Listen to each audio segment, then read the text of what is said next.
자, 돈스코이호 보물선 인양과 관련해서 이게 사기 혐의가 짙어지면서 인터폴의 적색 수배가 내려졌습니다. 핵심 인물인 유지범 전 회장이 적색 수배가 된 건데요. 하지만은 한국에 있는 이 신일그룹 관계자들은 유 전 회장과의 관계를 강하게 부인하고 있습니다. 얼마 전에 있었던 기자 간담회에서 신일그룹 관계자 대표의 얘기, 최 대표의 얘기를 잠시 들어보겠습니다. 싱가포르 소재 신일그룹과 신일광채그룹, 인일유토빌건설, JNU글로벌, 신일골드코인 등과는 전혀 다른 법인입니다. 어떠한 주주권의 관계도 없으며 네, 지금 인터폴에 적색 수배된 것은 유지범 전 회장인데요. 유지범 전 회장이 어떤 인물인지 좀 신일그룹과 어떤 관계가 있는 인물입니까? 그런데 그 부분이 지금 이제 석연치 않은 것인데요. 지금 이 적색 수배가 되기 전에 사기 등의 그 혐의로 체포영장이 이미 그 발부된 상태였습니다. 네. 그런데 이제 국내에 없고 이제 베트남에 이렇게 도주하고 있는 것으로 현재 알려져 있는데요. 그런 그 상태에서 그 싱가포르 그 신일그룹을 맡고 있었다. 뭐 이렇게 평가가 됐었던 거죠. 그래서 어쨌든 이제 국제의 그 공조 협조가 필요하니까 그 어제 시점에서 이제 그 인터폴에 적색 수배를 요청한 이제 이런 입장인 것이고요. 그리고 지금 우리가 그 3일 전에 보면 이 현재 신일그룹 그 최 회장이 기자회견을 하지 않았습니까? 그때 이 싱가포르에 있는 신일그룹과는 전혀 관계가 없는 것이다. 싱가포르에도 신일그룹이 있고요. 한국에도 이제 신일그룹이 있는 거죠. 다만 이름만 이제 비슷했을 뿐이다. 그리고 주주권이라든가 전혀 관계가 없다라고 이제 그 주장을 한 것입니다. 즉 이 그 유 씨와는 현재의 보물선 탐사하는 신일그룹과는 무관하다라고 얘기를 했지만 지금 그 밝혀진 바에 그 의하면 이 그 유 씨의 그 친인척 되는 유상미 씨가 사실은 상표 출연자라는 거죠. 신일 골드 코인이라고 하기 때문에 말이죠.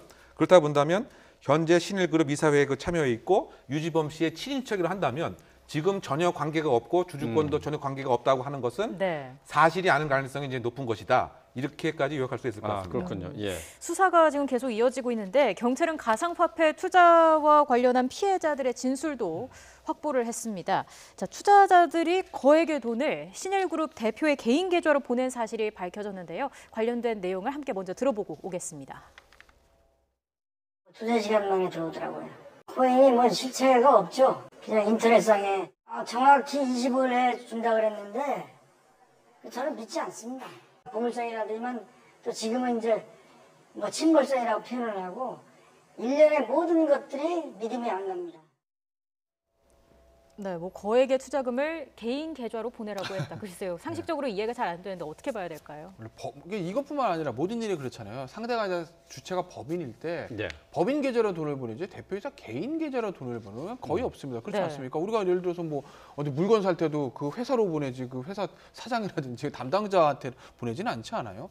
그런데 이제 개인 계좌로 돈을 보내라고 했다라는 얘기는 뭔가 석연치 않은 측면이 있는 것이고 이게 혹시 아무래도 법인 계좌보다는 개인 계좌는 돈을 받았을 때 그걸 가지고 혼자 처리하기 훨씬 좀 용이하기 때문에 혹시 애초부터 사기의 의도를 갖고 본인 개인의 계좌로 돈을 받은 것 아닌가라는 이제 추측을 한번 해볼 수 있을 것이고요. 투자자들 입장에서 보면 아마 처음부터 개인 계좌로 보내라서 안 보냈을 겁니다. 누가 보내겠어요. 근데 이제 한 번 발을 담궜기 때문에 처음에는 법인 계좌로 보냈는데 뭐 이게 이렇게 돼서 이렇게 됐으니까 이번에는 개인 계좌로 보내주십시오라고 하게 되면 한 번 발을 담궜기 때문에 계속 끌려 들어갈 수밖에 없는 것이고 근데 늪처럼. 그래서 아마 이게 애초부터 이런 문제가 좀 문제가 있다가 제기가 됐었는데 지금 이 가상화폐 발굴로 인해서 수많은 이제 피해자들이 양산될 가능성이 있는 거죠. 그래서 아마 이 부분에 대한 아마 철저한 검찰의 수사가 지금 필요한 시점이라고 볼 수 있을 것 같습니다. 가상화폐와 그리고 보물선 인양 이 고리를 연결을 해서 지금 이제 사기를 했다는 것 아니겠습니까? 가상화폐에 투자하는 것이 이제 보물선 인양에 이제 필요한 자금을 거기에 모집하는 것이고 인양이 되면은 그 수익금을 나누겠다는 그런 구조로 돼 있었던 거죠. 아주 쉽게 말씀드리면 이거죠. 야, 우리가 지금 돈스코이를 인양할 건데 니네 봤냐? 거기 200kg가 있어. 이거 100조야. 근데 우리가 돈이 없어 지금. 그러니까 발굴 비용을 모아야 되지 않니?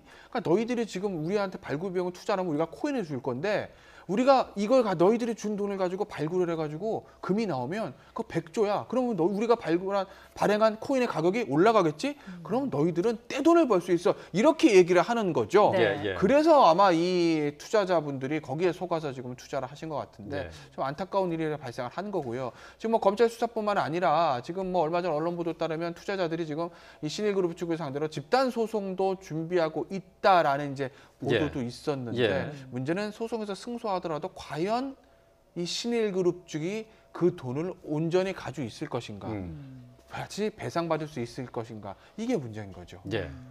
자, 지금 이제 이 투자자를 이제 가상화폐 투자자들이 되겠습니다. 이제 가상화폐 투자자를 모으는 방식도 또 문제가 되지 않습니까?